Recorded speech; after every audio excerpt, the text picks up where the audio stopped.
প্রকৃতপক্ষে শিক্ষার্থীদের বৈধভাবে প্রতিনিধিত্ব করার জন্য অন্যতম একটা মাধ্যম সেটা হচ্ছে ডাকসু। শিক্ষার্থীদের অধিকার আদায়ে একই সাথে শিক্ষার্থীদের দাবি দেওয়া এবং পয়েন্ট অফ কন্ট্যাক্টগুলোর জায়গা থেকে আমি নিজেকে সর্বোচ্চ কাজ করার জন্য ওয়াদাবদ্ধ হব বলে আশা করছি।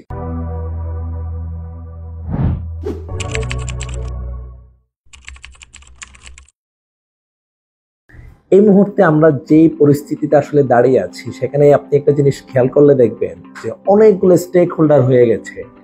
বিশ্ববিদ্যালয় প্রশাসন আসলে বুঝতেছে না যে তারা কার সাথে ব্রিজ আপ করে কাজ করবে। সেই জায়গায় এই মুহূর্তে পরিবেশ পরিস্থিতি অনুযায়ী ডাকসুটা আসলে খুবই বেশি প্রয়োজন। কারণ ঢাকা বিশ্ববিদ্যালয়ের প্রায় 40,000 শিক্ষার্থীদের প্রতিনিধিত্ব করার ক্ষেত্রে স্পেসিফিক যে পয়েন্ট অফ কন্ট্যাক্ট প্রয়োজন সেটা আসলে ডাকসু নির্বাচনের মধ্য দিয়ে উঠে আসে এবং তারাই প্রকৃতপক্ষে শিক্ষার্থীদের প্রতিনিধি হিসেবে বিভিন্ন সেক্টরে কাজ করে। আমার কাছে মনে হয়েছে এই মুহূর্তে আসলে ডাকসু খুবই প্রয়োজন। আমি নিজেকে এই মুহূর্তে মনে করছি শিক্ষার্থীদের কল্যাণে, শিক্ষার্থীদের অধিকারে কাজ করার জন্য নিজেকে যোগ্য বলে মনে করছি। সেই জায়গায় বিগত 1 বছর একই সাথে আমার বিশ্ববিদ্যালয় জীবনের শুরু থেকে অভ্যুত্থান পূর্ববর্তী এবং পরবর্তী সময়ে শিক্ষার্থীদের নানা কল্যাণে কাজ করার সৌভাগ্য আমার হয়েছে। একই সাথে শিক্ষার্থীদের অধিকার এবং ক্যাম্পাসের পরিবেশ পরিস্থিতি, পাশাপাশি শিক্ষার্থীদের স্বাস্থ্য, খাবারের মান, খাবার পানি, একই সাথে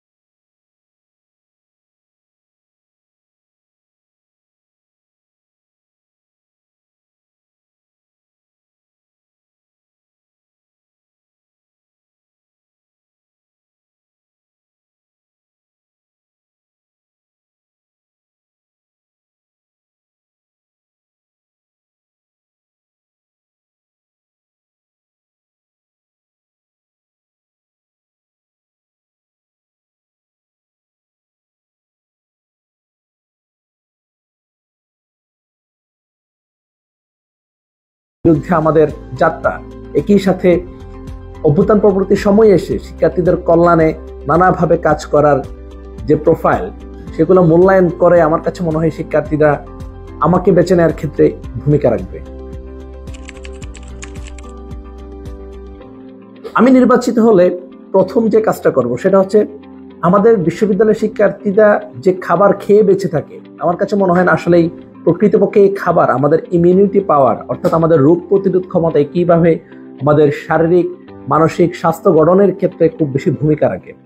কারণ যে খাবার আমরা আসলে খাই সেই খাবার আসলে এই খাবারের পুষ্টি এবং গুণগত মান আদৌ কতটা আছে সেটাও আমরা শিওর না। একই সাথে যে পরিবেশ আমরা বেড়ে উঠি, অনেকের কাছে সিগারেটের ধোঁয়া খুব বিষাক্ত মনে হয়, কিন্তু আমরা আসলেই যে পরিবেশটাতে বেড়ে উঠি সেখানে যে ধুলাবালিও সিগারেটের ধোঁয়ার চেয়ে বেশি বিষাক্ত। ওভারঅল আমার কাছে মনে হয় যে এই ছোট বিষয়গুলোকে প্রায়োরিটি লিস্টে রেখে পাশাপাশি শিক্ষার্থীদের অধিকার আদায়ে একই সাথে শিক্ষার্থীদের দাবি দেওয়া এবং পয়েন্ট অফ কন্ট্যাক্টগুলোর জায়গা থেকে আমি নিজেকে সর্বোচ্চ কাজ করার জন্য ওয়াদাবদ্ধ হব বলে আশা করছি। বিশ্ববিদ্যালয় প্রশাসনের কাছে আমার খুবই কয়েকটা আহ্বান থাকবে। তার মধ্যে অন্যতম হচ্ছে শিক্ষার্থীরা এখন ডাকসুর যে আমেজটা উপভোগ করতেছে সেই আমেজটা আসলেই তখনই সাকসেসফুল হবে যখন একটা সুস্থ, অংশগ্রহণমূলক এবং একটা পরিচ্ছন্ন নির্বাচন উপহার দিতে পারবে।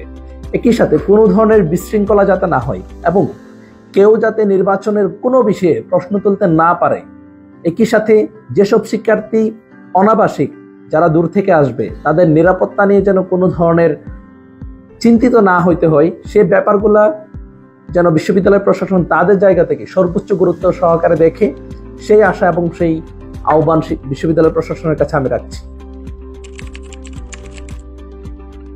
বর্তমান বিশ্ববিদ্যালয়ের যে ক্যাম্পাস সেখানে প্রত্যেকটা রাজনৈতিক ছাত্র সংগঠন তাদের জায়গা থেকে খুবই ভালোভাবে কাজ করছে এবং এখন পর্যন্ত একে অপরকে কোনো সহিংসতামূলক বা কোনো ধরনের ভায়োলেন্স হয় এ ধরনের প্রতিবন্ধকতা হয়নি।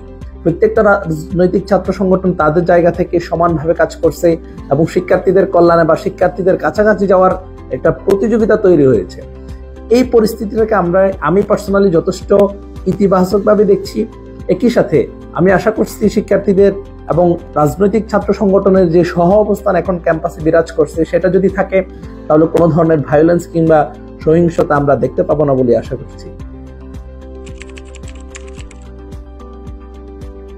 অভ্যুত্থান পরবর্তী সময়ে এসে অন্যতম শিক্ষার্থীদের যে দাবিটা ছিল সেটা হচ্ছে তফসিল। কারণ আমি একটু আগেও বলছি যে আসলে বিশ্ববিদ্যালয় প্রশাসনের মধ্যে অনেক বেশি সমন্বয়হীনতা দেখা দিয়েছে। একই সাথে অনেকগুলো স্টেক হোল্ডার তৈরি হয়ে গেছে।